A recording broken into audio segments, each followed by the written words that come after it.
विद्यार्थियों का इस YouTube चैनल भोज एकेडमी में स्वागत है। आज के वीडियो में हम लेकर के आए हैं कक्षा 10वीं सामाजिक विज्ञान विषय में ब्लूप्रिंट आधारित 2 अंक वाले प्रश्न उत्तर।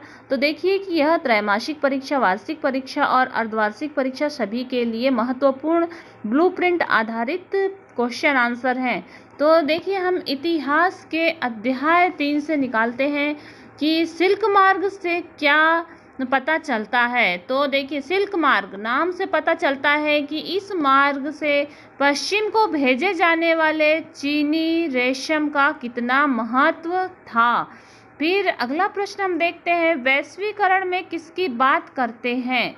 जब हम वैश्वीकरण की बात करते हैं तो आमतौर पर हम एक ऐसी आर्थिक व्यवस्था की बात करते हैं जो मोटे तौर पर पिछले लगभग 50 सालों में भी हमारे सामने आई है। उसके बाद हम देखते हैं, अमेरिका पर अधिकार करने वाले प्रथम 2 यूरोपीय देशों के नाम बताइए। तो अमेरिका पर सर्वप्रथम अधिकार करने वाले यूरोपीय राष्ट्र थे पुर्तगाल और स्पेन। कार्नला किसे कहा जाता है। उत्तर है ब्रिटेन सरकार ने बड़े भूस्वामियों के दबाव में सरकार ने मक्का के आयात पर पाबंदी लगा दी थी। जिन कानूनों के सहारे सरकार ने यह पाबंदी लागू की उसे कार्नला के नाम से जाना जाता है। अगला प्रश्न हम देखते हैं, हायर परचेस क्या व्यवस्था है। हायर परचेस एक ऐसी व्यवस्था है जिसमें खरीदार वस्तुएं कर्जे पर खरीदते थे और उनकी कीमत साप्ताहिक या मासिक किस्तों में चुकाई जाती थी। अगला प्रश्न देखिए, प्रथम विश्व युद्ध में सहयोगी मतलब मित्र राष्ट्र कौन से थे। तो मित्र राष्ट्र प्रथम विश्व युद्ध में ब्रिटेन, फ्रांस और रूस मित्र राष्ट्र थे जो प्रथम विश्व युद्ध में एक साथ लड़े और बाद में अमेरिका भी उनके साथ हो गया था। फिर अगले प्रश्न में देखते हैं कि प्रथम विश्व युद्ध में केंद्रीय शक्तियां कौन सी थी। तो प्रथम विश्व युद्ध में केंद्रीय शक्ति यानी कि जर्मनी, ऑस्ट्रेलिया, हंगरी और ऑटोमन तुर्की थे। अगला प्रश्न है, द्वितीय विश्व युद्ध में मित्र राष्ट्र और धुरी शक्तियां कौन कौन सी थी। तो देखिए एक गुट में धुरी शक्तियां जैसे कि धुरी शक्तियों में थी नास्ती जर्मन, जापान, इटली और दूसरा खेमा जो था मित्र राष्ट्रों का जिसमें सोवियत संघ और फ्रांस, ब्रिटेन और अमेरिका। तो ये द्वितीय विश्व युद्ध के मित्र राष्ट्र और धुरी शक्तियां थी। अगला प्रश्न देखते हैं, वीटो निषेधाधिकार का क्या अर्थ है।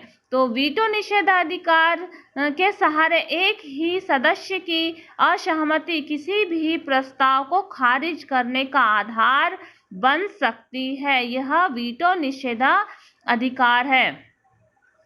फिर अगला प्रश्न देखते हैं हम कि आयात शुल्क से क्या आशय है। आयात शुल्क किसी दूसरे राष्ट्र से आने वाली चीजों पर वसूल किया जाने वाला शुल्क है। यह कर या शुल्क उस जगह लिया जाता है जहां से वह वस्तु देश में आती है, अर्थात सीमा पर, बंदरगाह पर या हवाई अड्डे पर आती हैं। अगला प्रश्न हम देखते हैं, प्रथम विश्व युद्ध ने ब्रिटेन की अर्थव्यवस्था पर क्या प्रभाव डाला। तो प्रथम विश्व युद्ध ने ब्रिटेन की अर्थव्यवस्था पर निम्नलिखित प्रभाव डाला। ब्रिटेन में औद्योगिक उत्पादन गिरने लगा और बेरोजगारी बढ़ने लगी। एशिया में जापान की बढ़ती हुई शक्ति को रोकना ब्रिटेन के लिए जटिल हो गया। उसके बाद हम देखते हैं विनिमय दर से क्या आशय है और विनिमय दर के प्रकार। तो विनिमय दर वह दर होती है जिस पर एक करेंसी का दूसरे करेंसी से विनिमय किया जाता है। यह दर एक करेंसी में दूसरे करेंसी की कीमत होती है। दूसरे शब्दों में इस व्यवस्था के द्वारा अंतर्राष्ट्रीय व्यापार की सुविधा के लिए विभिन्न राष्ट्रों की राष्ट्रीय मुद्राओं को एक दूसरे से जोड़ा जाता है। तो ये विनिमय दर है। विनिमय दर के प्रकार, तो विनिमय दर के 2 प्रकार हैं, स्थिर विनिमय दर और परिवर्तनशील या लचीली विनिमय दर। स्थिर विनिमय दर किसे कहा जाता है। जब विनिमय दर स्थिर होती है और उसमें आने वाले उतार चढ़ाव को नियंत्रित करने के लिए सरकारों को हस्तक्षेप करना पड़ता है, तो ऐसी विनिमय दर को स्थिर विनिमय दर कहा जाता है। फिर हम देखते हैं कि परिवर्तनशील या लचीली विनिमय दर किसे कहा जाता है। तो इस प्रकार की विनिमय दर विदेशी मुद्रा बाजार में विभिन्न मुद्राओं की मांग तथा आपूर्ति के आधार पर और सिद्धांततः सरकारों के हस्तक्षेप के बिना घटती और बढ़ती रहती है। उसे परिवर्तनशील या लचीली विनिमय दर कहा जाता है। तो यह आपके इतिहास के प्रश्न हुए। इसके बाद हम देखते हैं कक्षा 10वीं में भूगोल के 2 अंक वाले प्रश्न उत्तर। तो इस अध्याय से 2 अंक के आपको 2 प्रश्न पूछा जाने वाला है, मतलब कि आपको कुल 4 अंक के प्रश्न आएंगे। 4 अंक के प्रश्नों में 2 प्रश्न 2 अंक के रहेंगे। तो देखिए कि प्रश्न, संसाधनों का अंधाधुंध उपयोग के उत्पन्न होने वाली समस्याएं लिखिए। तो संसाधनों का अत्यधिक उपयोग होने से संसाधन की कमी हो जाएगी और संसाधन के शोषण से पर्यावरण संकट पैदा हो जाएगा। भूमंडलीकृत तापन, ओजोन परत का क्षरण और भू निम्नीकरण जैसे समस्याएं उत्पन्न होगी। इसके बाद हम अगला प्रश्न देखते हैं, सतत पोषणी विकास से क्या आशय है। तो पर्यावरण को बिना नुकसान पहुंचाए वर्तमान विकास की प्रक्रिया भविष्य की पीढ़ी की आवश्यकता की अवहेलना न करें, यही क्या है, सतत पोषणी विकास है। अब देखिए, संसाधन के संरक्षण के कोई 2 उपाय लिखिए। तो नंबर 1 है इसका, भविष्य में आने वाली पीढ़ी के लिए संसाधन बचे रहें। नंबर 2, विकास की अंधाधुंध दौड़ से बचाया जाए। फिर अगला प्रश्न हम देखते हैं, भूमि निम्नीकरण के क्या कारण हैं। तो भूमि निम्नीकरण के निम्नलिखित कारण हैं, वनों का विनाश, अति पशुचारण, अत्यधिक खनन कार्य और अत्यधिक सिंचाई के उत्पन्न जलाक्रांत या औद्योगिक अपशिष्ट पदार्थ। प्रश्न है, भूमि निम्नीकरण के उपाय बताइए। तो भूमि निम्नीकरण के उपाय में वनारोपण और चारागाह की प्रक्रिया प्रबंधन, और दूसरा है पशुचारण नियंत्रण करना। अगला प्रश्न है, काली मृदा की कोई 2 विशेषताएं बताइए। तो उत्तर है यह कपास की कृषि के लिए उपयुक्त है। और नंबर 2 है, कैल्शियम कार्बोनेट, मैग्नीशियम, पोटास और चूने के तत्व इस मिट्टी में अत्यधिक मात्रा में पाए जाते हैं। अगला प्रश्न हम देखते हैं, लेटेराइट मृदा की कोई 2 विशेषताएं बताइए। तो लेटेराइट जो मृदा है यह अम्लीय प्रकृति की होती है और यह मृदा अधिक तापमान, अधिक वर्षा वाले क्षेत्र में इसका निर्माण कार्य होता है। फिर देखिए कि मरुस्थलीय मृदा की कोई 2 विशेषताएं बताइए।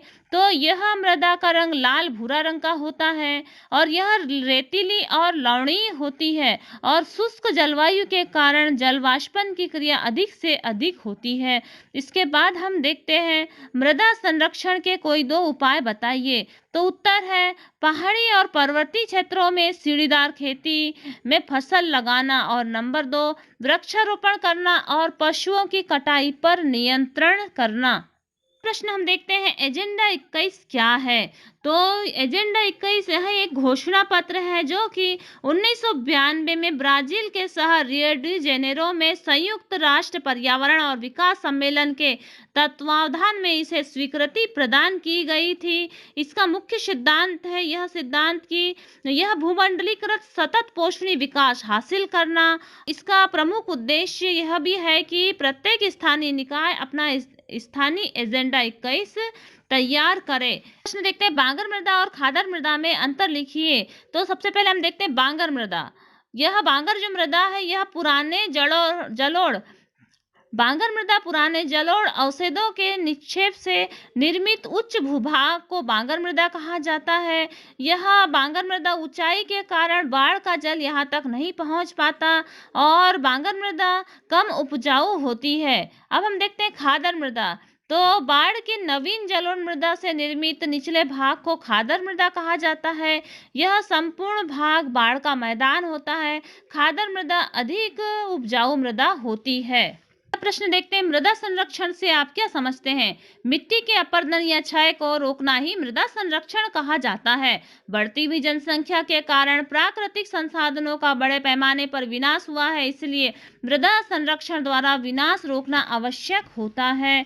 फिर अगला प्रश्न देखते हैं, मृदा अपरदन से क्या तात्पर्य है? मृदा के कटाव और बहाव और उसके बहाव की प्रक्रिया को मृदा अपरदन कहा जाता है। संसाधन से क्या आशय है? पर्यावरण में उपलब्ध प्रत्येक वस्तु जो हमारी आवश्यकता को पूरा करने में प्रयुक्त की जा सकती है, जिसको बनाने के लिए प्रौद्योगिकी उपलब्ध है, यह संसाधन कहलाता है। विकसित संसाधन क्या है?